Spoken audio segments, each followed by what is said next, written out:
What I would like to do is quickly let our panelists introduce themselves, and then we will dive into this topic of creative intelligence.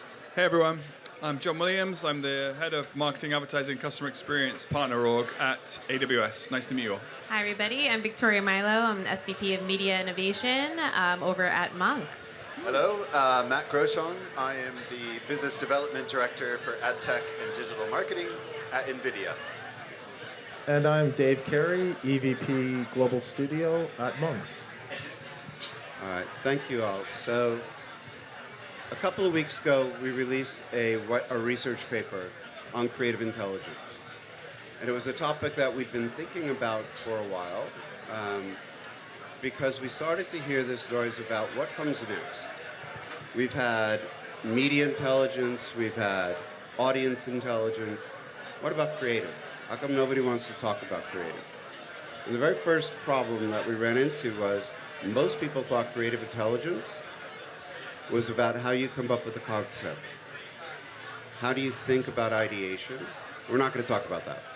We are thinking about how do I apply creative data, creative technology, orchestration to make creative work better and work harder for you. So the first question, which is up for my panel, and I will start with Dave because he's at the far end, is why now? Why is this topic all of a sudden accelerating in the marketplace? I mean, we talked a little bit about this upstairs, all of us. And I mean, economic pressures from the CEO and the CFO to reduce spend and to be more cost effective. And then I think the biggest one we talked about was how it's becoming easier to access AI and automation and Gen AI by everyone. So companies feel that they have to adapt to it and go as quick as possible. Well, and I would add that obviously the speed at which technology is advancing today means that what you couldn't do last week even is now possible to do at a level that really surpasses what you were able to do even a month, 2 months ago, etc. So it's a perfect time with technology. Why now? I think finally technology is caught up and we've had enough pressure within the ecosystems, whether it's conversations about consolidation, teams literally coming together and sitting side by side. And actually one of the biggest impetus for why creative intelligence now, I actually have to give credit to the platforms. Meta, Google, Snap, TikTok, any of these new ad formats or campaign types are saying, okay, you know, we can run your media, we can run these broad audiences, we're going to use our algorithms, but we need creative to do really the other half of the work. So the demand for smarter creative, more creative, creative with purpose and signal is now a requirement. So it's literally forcing teams to have conversations about how do we generate new data and maximize our investments. Yeah, I think the time's now because if you look at the Boston Consulting Group's latest research in terms of personalization for enterprises, the leaders in that are growing at 10 points a year faster than laggards. And so if you can equate the same value to the 5 trillion creative assets that are developed every year and align an understanding of the value of that creative asset against its interaction with a person, then the opportunity is profound in terms of the business upside for companies. And obviously the technology's now caught up to enabling you to do that. I think it's also a little bit beyond just the technology. I think the data has caught up. The audience data, everybody wants to talk about personalization. You need audience, you need the media channels, you need the feedback, and you need the creative, and you need to be able to orchestrate that creative. You need to think about how is that going to move, not just in channel, but across channels. So can we talk a little bit, and maybe Victoria will start with you, about orchestration and how that matters to the creative intelligence process? Yes. I think you're talking to me, Bruce, but so orchestration it's a big theme right now. It's not necessarily, hey, just give us your creatives and go. This is a totally new way of working. And Dave, I'm gonna kind of tag team this one with you a bit, how we think about just like orchestration and maximizing this new creative data that we have right now. It's gonna require different ways of working. Teams are gonna have to fundamentally shift. So a lot of our clients, and we actually work very closely with AWS and NVIDIA on a lot of these conversations, is designing new frameworks for teams to be able to make creative, connect the data, and also feel empowered to activate upon it. But it's not a one-stop shop. It's usually a pretty long process of discovery, understanding current ways of working, what the business requirements are, and then really designing entirely new workflows that help them activate. And David and his team do a lot of work on that. I don't know if you want to jump into any examples there. Yeah, I mean, we have a lot of clients we're doing, and I think that the biggest thing that we all have to start with, though, before the workflows, before the technology, is change management. What is the company ready for it? What are the steps needed internally and externally to make sure that the companies can adapt? I think that's where we start the most, is going in and look at how we're going to do it, what's the mindset of the people going into it, how can we change that mindset, and then we get into the workflows, and we get into the automation, the technology. And I think that's the biggest fear. We asked about fear. The biggest fear is, how do I do it? How fast can I do it? And again, why? Why now? And that is really around change management. But why do I have to do it now? Can I just wait? Can I just wait and wait this out because the market's moving so fast? And I would like you to weigh in on this, Matt, and talk about, because you're making it move fast. This is your fault. I'll take that. Can you wait? I don't think you can. I think the speed at which things are moving means that if you do wait, it's going to be very difficult to catch up. You may end up catching up at some point, but I think the people that are out and experimenting and innovating and working with partners like Monks to push further beyond what they can do today, it enables you to address the challenges of the future. So no, I don't think you can wait. So if I'm not going to wait, John, where would I start? I think you need to work back from the consumer. So, the main driver of all of this is that the expectations of a consumer have changed because of all the touch points. And so if you think about the companies that are the early adopters of the technology to enable contextual empathy, reaching the right person, the right time, the right place, and the right mindset, in the right moment, and the people that aren't, there's going to be a profound impact on your brand preference really quickly. That's the urgency, through the pressure from the consumer expectation. Victoria, where would you start? If I said, here's a blank piece of paper, where would you start in this process of applying and building out a platform or a structure? Yeah, that's a great question. So we get this question a lot, and it's a different answer for every group. Where would we start? So the first thing we want to do is you're going to look at where your business challenge is right now. Is there an area that needs immediate attention? Are you trying to solve a particular problem that is either a mandate from whether it's your board, your C-suite, or is it a bottoms-up kind of initiative? We'll take a look at your tech stack also. What do you have in place? Do you have great partners? Do you have support available? So where I like to personally start is find a low risk area.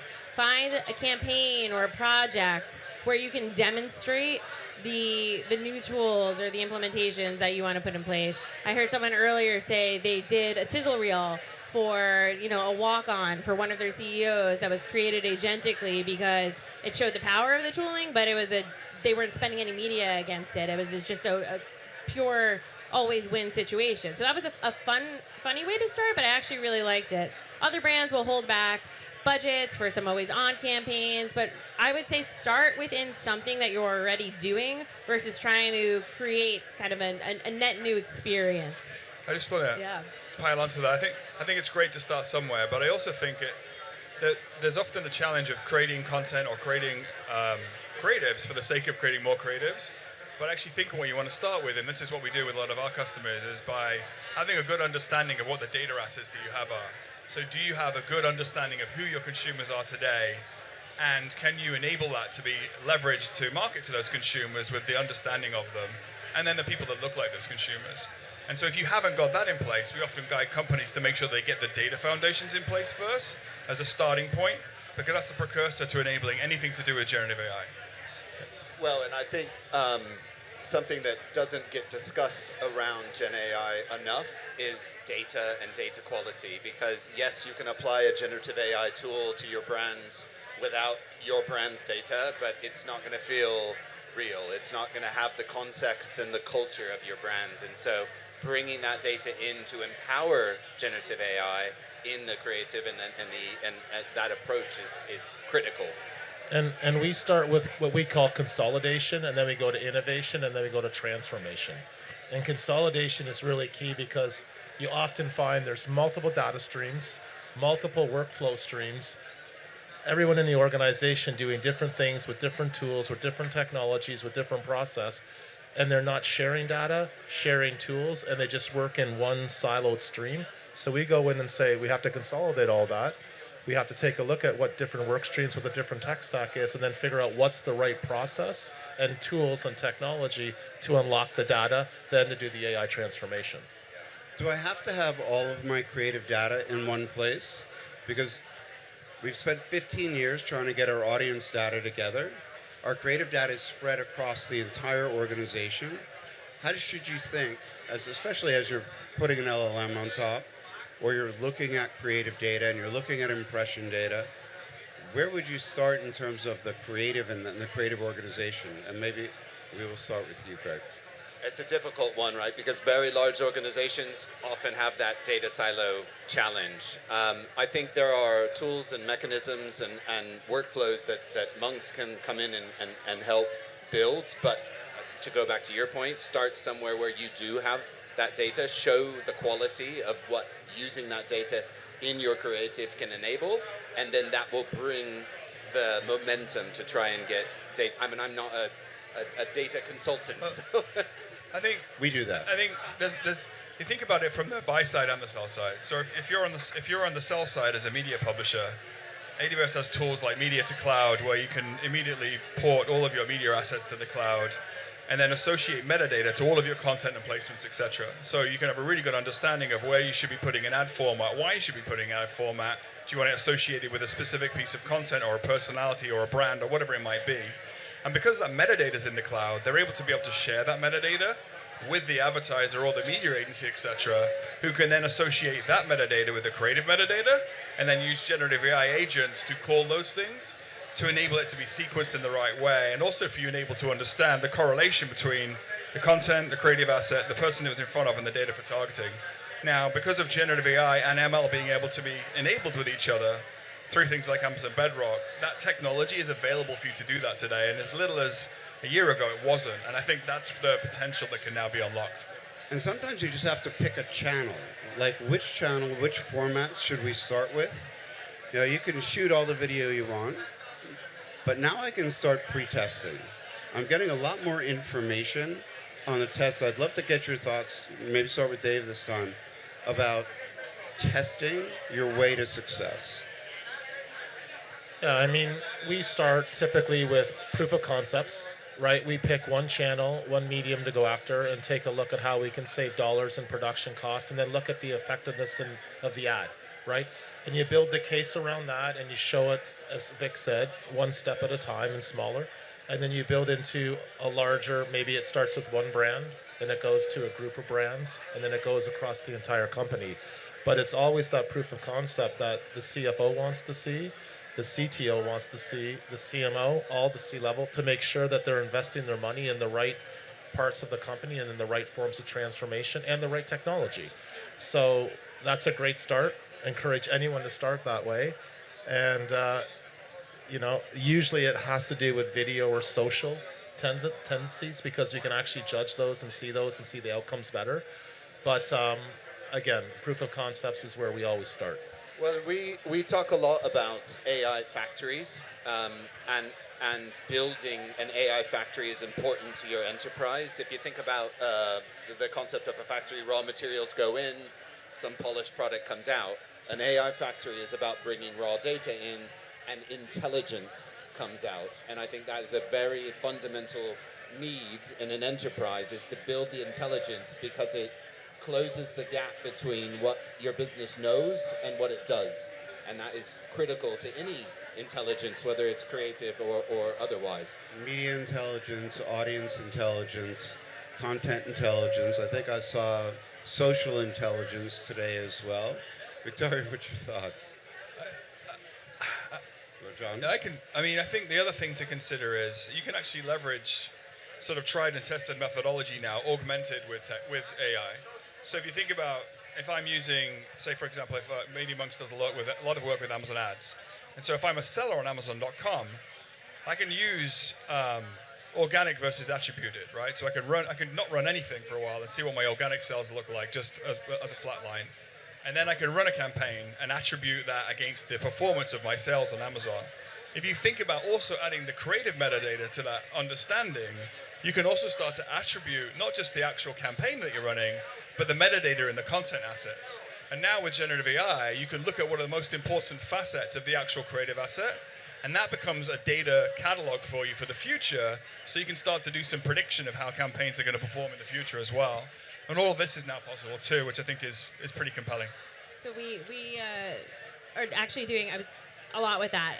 So when going back to kind of the question you guys had about like where do you store your data, exactly what you were just touching on. All of a sudden, like creative data, the way we are going to start looking at it is completely new. So brands almost have an opportunity to start to store that data in a singular place and consolidate it.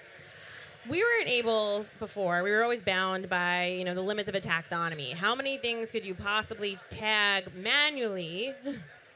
You're creative, and once it got past, 20 different terms, you're like, okay, this is crazy, and some human has to analyze that. We'll still have our taxonomies, but now we're actually doing this work with you guys right now, both partners. We're able to scan your creative, tag every single attribute, some things that no one would even think of to put in a taxonomy, a hand position, your nail polish color, the wood grain of your table. So then using AI, all of a sudden, a human's not looking at every single one of those tags, but it's able to say, okay, in aggregate, I'm noticing all of these random attributes of a creative that's generating performance. And it's not necessarily just, we're getting sales from this, but it's understanding different cohorts of audiences as well. It's like, okay, the people who like the wood grain table versus ceramic countertop might actually want to view something 3 times before they're engaging. So the level of data that we're getting from this it's actually pretty wild and needs to be wrangled a bit, but I'm excited for it. But it's also unstructured data. Yeah. When I'm looking at video, I'm looking at images, I'm looking at audio. We've spent a lot of time on structured data for years, and now we have unstructured data in the mix. Do you treat it differently, when you think about this from an NVIDIA standpoint or an AWS? No, not really. I think the power of LLMs and the models that are being developed makes that a non-issue, ultimately. It doesn't matter if it's structured or unstructured. Yes, you extract contextual information and structure it in a way that you can retrieve it later, but it's something that is the power of an LLM. So how do we measure this? There's always new technology, there's always new adoption, but there needs to be a measurement framework. And Dave, I want to kind of throw this one at you. What are the KPIs? How do you think about measurement? It's all different ones depending on, I bet everyone has a different answer. I mean, mine is going to be from a production element. Yep. How much faster to market? What's the cost savings? How did that ad react in the marketplace? But it's all about efficiencies and effectiveness from production on my part. And we're seeing anywhere from 30 to 65% reduction of production cost over using AI and agents, depending on how fast and furious we're moving. Yours will be a lot different than mine. So I think mine are a bit of a broader range. There's obviously the efficiency questions, but each brand, especially right now, is going to have a different mandate of what success looks like. Is it AI adoption? For some brands, performance is an afterthought, or speed or cost. It's just we have to test 5 different products or show that we have adoption within our organization. And that's a fine KPI. Other brands are saying we have to make sure that we're producing assets at a cost that is, within or lower than historical budgets. And by the way, they need to perform a hell of a lot better than what we did manually. So that's a bit of a trickier one. And then, we really have the whole gamut. Sometimes it's commitments with platforms or partners that's a KPI that they have to hit. So there's creative ways to look at it. But yeah, efficiency is kind of the name of the game. But what efficiency means to any of our clients, it can be vastly different. Yeah, it's efficiency both in terms of the speed of the production of the materials and content, which is something that's been happening for a while now with generative AI. But it's also speed and reaction time to the performance of the campaign, and then the ability to optimize really quickly. And so not only is your timeline of creating the content more quickly, but your timeline to react to the attribution is faster, and therefore you can put out more campaigns against more audiences, etc., to dial in your ROI. So I think it's multifaceted in terms of the benefits. I think part of what we've seen is about effectiveness.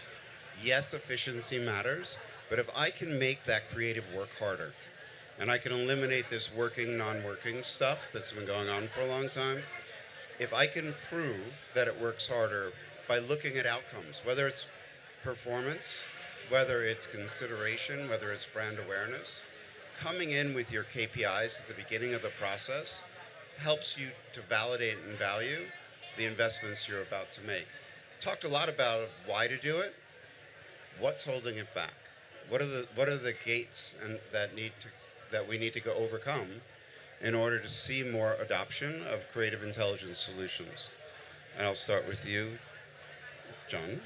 I think I touched on it a little bit earlier. I think it's really a committed decision to move to the cloud. If you do not have your data in the cloud and have it prepared and organized and enabled, then all of the things we just discussed aren't possible.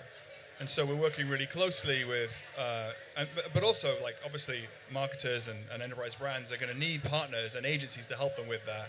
So my team spends a lot of time with partners like MediaMonks on helping them with the right tools, process, systems, and process to enable companies to be able to do that journey to the cloud fastly, in a faster way, more expediently, and in a cost-effective manner. And we focus a lot of our attention there. I think one of the things that makes it difficult as well is the CEO thinks it's easy and says, hey, let's apply Gen AI to this. It'll solve all of our problems, right? And as we've discussed, there are fundamental foundations you have to have in place to make it truly effective. And so that misconception of what is reality and what's possible is a challenge. Yeah, I would agree with that. And I think especially at this time, it's still an investment. You're not saving money right away. You're changing ways of working. You're onboarding new platforms. You're teaching teams. So you have to have an investment and someone who believes in you behind it to see some of the longer term gains. And I think for a lot of brands that we talk to, that can be a real challenge. Or like, well, we need to do this now so we can have efficiency or savings or effectiveness. Where you have to kind of, going back to the KPIs, you need a roadmap. It's like, when are we actually going to see kind of the impact on this? Because it may not be in the 3 to 6 months that someone is looking for, or maybe one tool has told you. And I think that, and I touched on it earlier, it's also being willing to change. We can implement all the new systems, all the new tools. We see it all the times, but everyone falls back on the old habits. So if they're not willing to change their habits or adopt new ones, it doesn't matter what technology you bring in. It'll become slow, and it's just a different type of technology that you use differently, but it still doesn't increase the speed or the outcomes. I think one of the things that we saw through the research, there are organizational barriers, all the different functions. My creative team's over here, my media team's over there, the strategy team. The media people may never see the creative until they're running it. And the creative has no idea where it's going to run. And my analytics people, so aligning within the org, but also aligning outside the org, aligning your partners. And I would love to hear a little bit about partner align. How do you align, whether it's compensation alignment, strategic alignment, or should they just give it all to you guys and let you just do your thing? Victoria? I mean, we'll take it all. No, that's fine. No, I think you have to think about the brands and the partners or the agencies that you work with and see how they actually are either set up internally and how do they work with partners. So I'm literally just looking at the front row here, and I feel very fortunate to have members of our partnerships team on both the cloud and the media side, our engineering and creative teams as well. So when you look at your agency, do they work in a silo? Do they work well with creative partners and tech partners? Because the more people that you're bringing to a puzzle, you want to make sure that they have broader experience. And I think this is an area that AI is really pushing us. It's not a single historical solution. It's not a content problem. It's not a media problem or a data. It's that gray space where they play in between. It's a marketing problem. It's a marketing problem. All right, so we're down to like a minute or two. This is lightning round. How long? You know, this has been coming. This didn't magically appear. A lot of the partners, the people we've been talking to about this, have been working on these problems for 5, 6, 7 years. So it's not that it's new, but is it another 5, 6, 7 years till we see adoption and rollout? Where do you think it's going to happen first? Dave, I'm going to start with you, and we're going to come right across. A year and a half max. Max. That's like no time at all. If you're not there, you fall behind.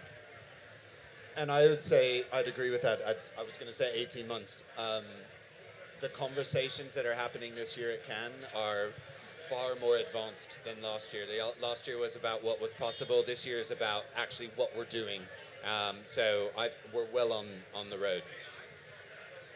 I had the advantage of you asking me this question once before, and I'm gonna stick to my answer. I said 6 months.